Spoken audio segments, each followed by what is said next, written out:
todos. Para quem não me conhece, eu sou a professora Andresa. Atualmente eu moro aqui no Porto, em Portugal, mas eu lecionei muito tempo no Brasil. Uma justificativa dos meus vídeos são pedidos dos meus alunos em relação a certos conteúdos. Sou professora de língua portuguesa e de inglês para as séries iniciais. Atualmente eu estou estudando aqui no Porto, fazendo um mestrado em estudos literários. Então, eu queria pedir para vocês se subscreverem no canal, deixarem um like, porque isso é muito importante para a divulgação do conteúdo, tá? O tópico da aula de hoje vão ser os tipos de sujeito. Vamos começar para a gente diferenciar assim a questão de sujeito, morfologia e sintaxe. A morfologia são as classes de palavras. Então eu tenho o quê? Eu tenho as palavras soltas fora de um contexto, fora de uma frase, fora de uma oração. Então, elas não têm funções determinadas. Então, se eu chegar e falar garrafa, fazendo propaganda, garrafa é um substantivo. A garrafa, feminino, singular, fora de contexto, ele é um substantivo, ele é um nome, ele está nomeando algo. Tá? O que a gente fala de morfologia são essas classes de palavras, substantivo, adjetivo, verbo. Na morfologia, a gente fala que a gente tem dois grandes núcleos, que são os substantivos, os nomes e os verbos. As outras classes de palavras, elas estão ligadas a estes temas, ou substantivo ou verbo.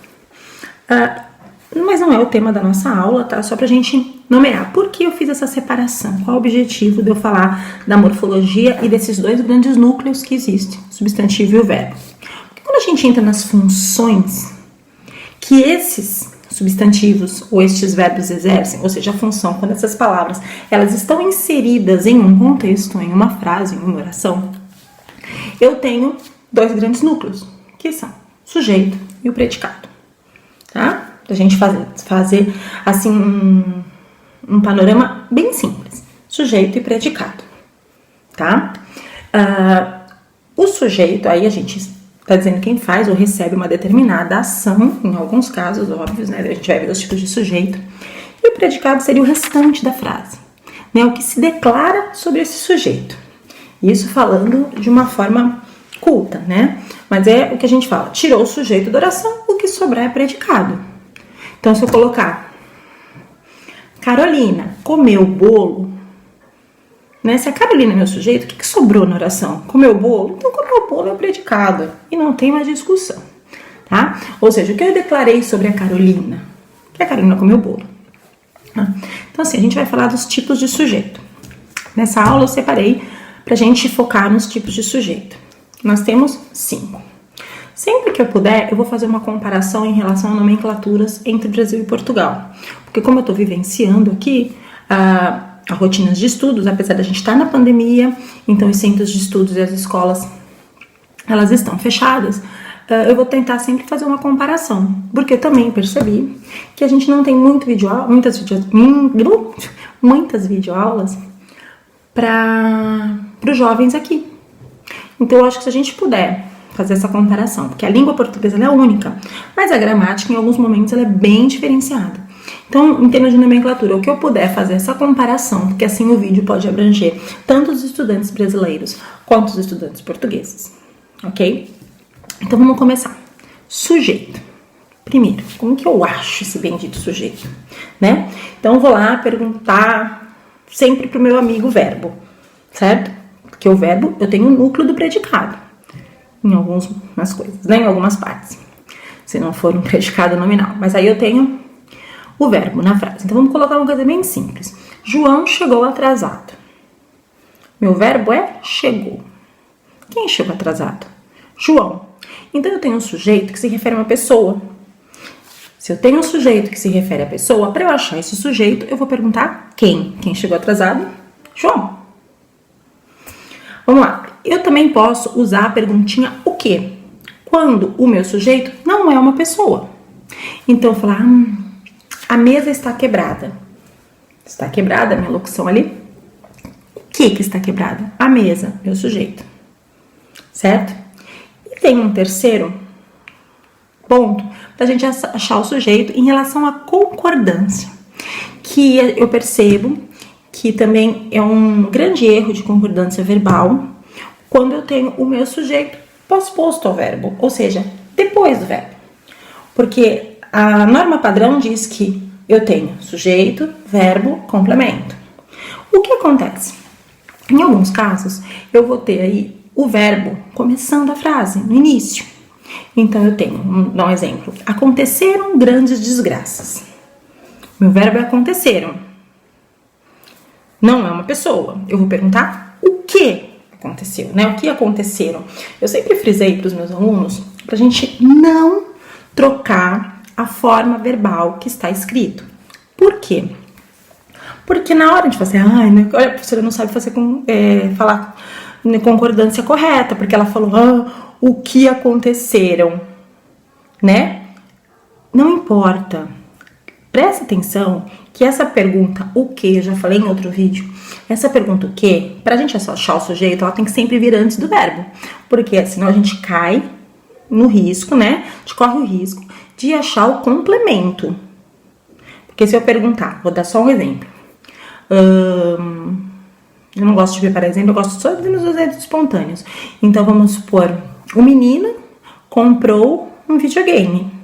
Se eu pegar o verbo e colocar comprou o quê, eu tô achando o complemento verbal. Eu tenho que colocar quem comprou, certo? Porque a minha pergunta se refere ao sujeito. Tá, vamos continuar. A gente achou essas 3 formas de achar o sujeito, né? Lembrando que quando eu tenho um sujeito posposto, eu tenho que ver a concordância. Então, gente, não falta 10 minutos. Erradíssima a concordância. Faltam 10 minutos, certo? 10 minutos faltam. Que nem aconteceram grandes desgraças. Grandes desgraças aconteceram, estaria na forma direta, sujeito e um verbo intransitivo. Só que, como a gente quer enfatizar, por que esse verbo é antes, né? Porque a gente quer enfatizar o verbo. Aconteceram grandes desgraças.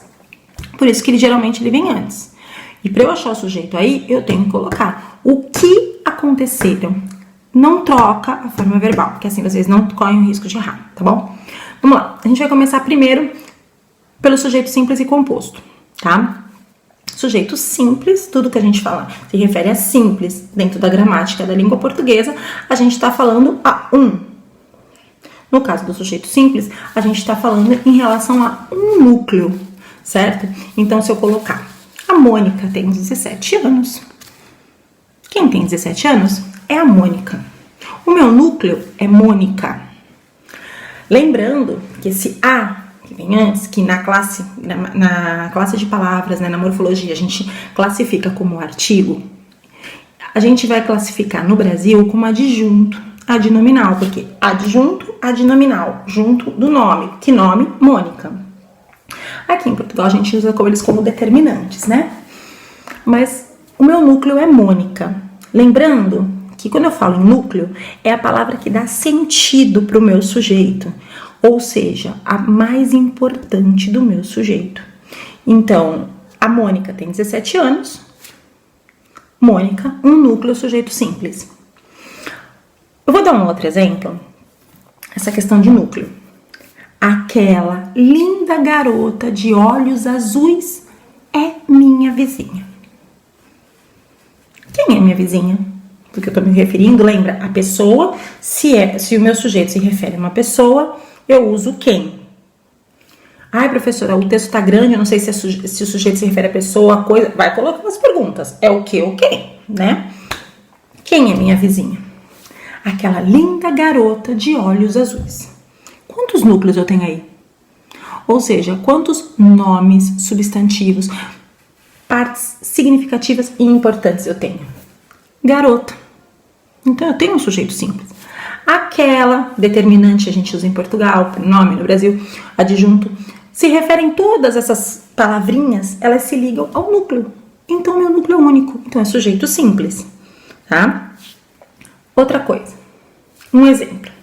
Eles chegaram cedo ao estádio. Quem Quem chegou cedo ao estádio? Eles. Um pronome. Mas são várias pessoas. Será que é simples ou composto? A gente não está estudando a realidade, né? A forma física.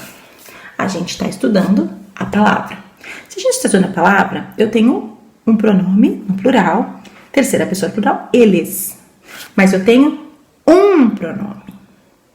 Eu tenho um núcleo.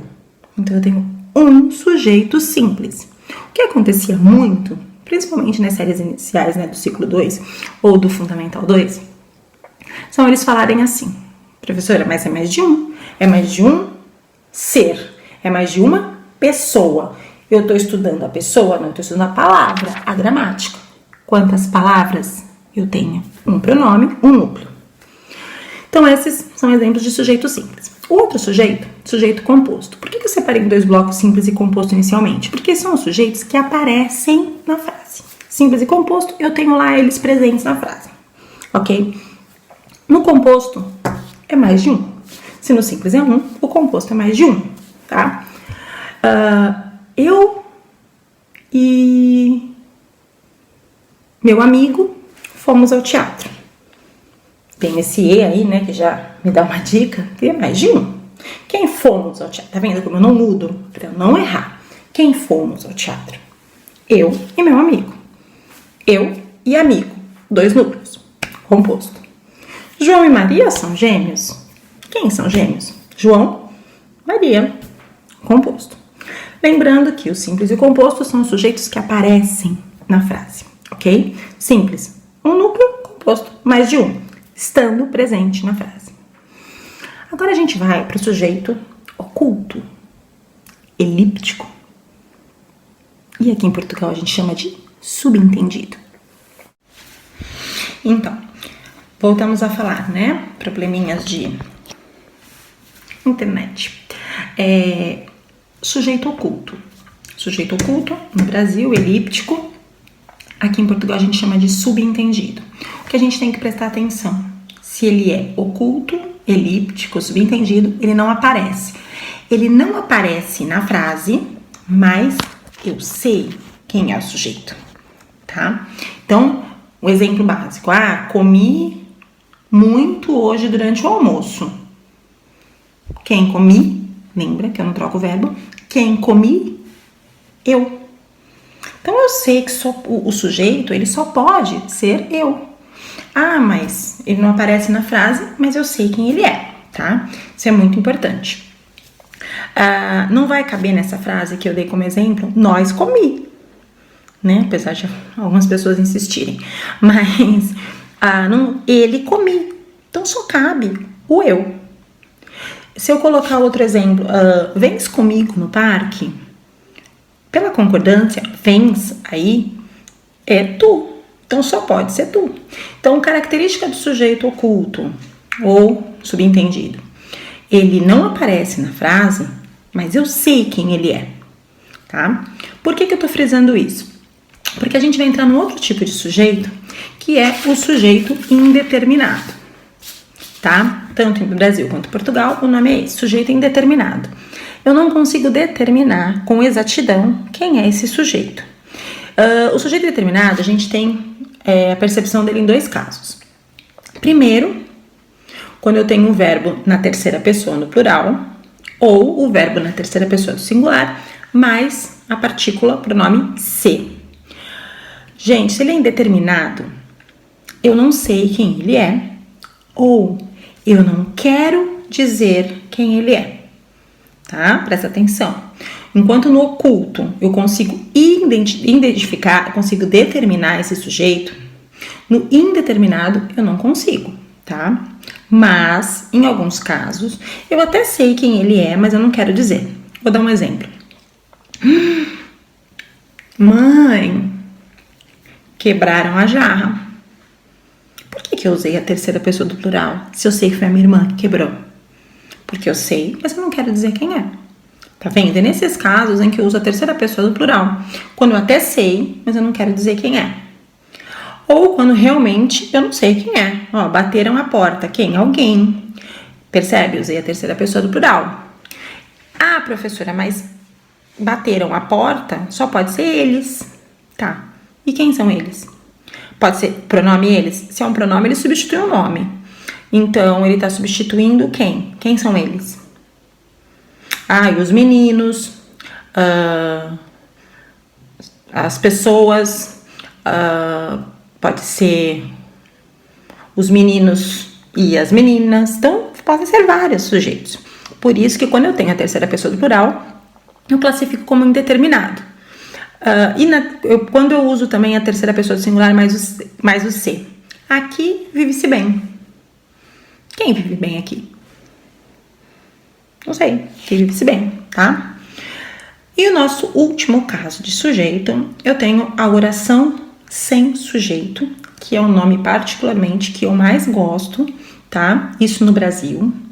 Mas no Brasil também a gente vai ver algumas gramáticas como sujeito inexistente. Eu particularmente não gosto, porque se ele não existe, por que coloca o sujeito inexistente? É uma oração sem sujeito. Aqui em Portugal, a gente vai chamar de impessoais. Então, se é impessoal, não se refere à pessoa. Se é oração sem sujeito, eu não tenho sujeito. Se é inexistente, eu não tenho o sujeito aí. Então como eu classifico? Posso colocar 3 itens. Tem algumas exceções, mas a gente vai focar nas partes mais importantes. Eu tenho os fenômenos da natureza. Quem pratica a ação do fenômeno da natureza? Natureza. Óbvio, né? Não vem com aquelas piadinhas dos alunos, é Deus, tá? Se for Deus, lógico que Deus faz tudo, mas eu coloco ele como meu sujeito. Mas numa frase, chove muito aqui no Porto. Quem chove? Lembra como a gente usa? Lá no começo que eu falei como a gente usa para achar o sujeito? Quem chove? Deus? Começa essas perguntas. É um fenômeno da natureza. Eu vou classificar como oração sem sujeito, sujeito inexistente ou impessoal. Eu tenho também o verbo haver no sentido de existir. Hoje não há aulas.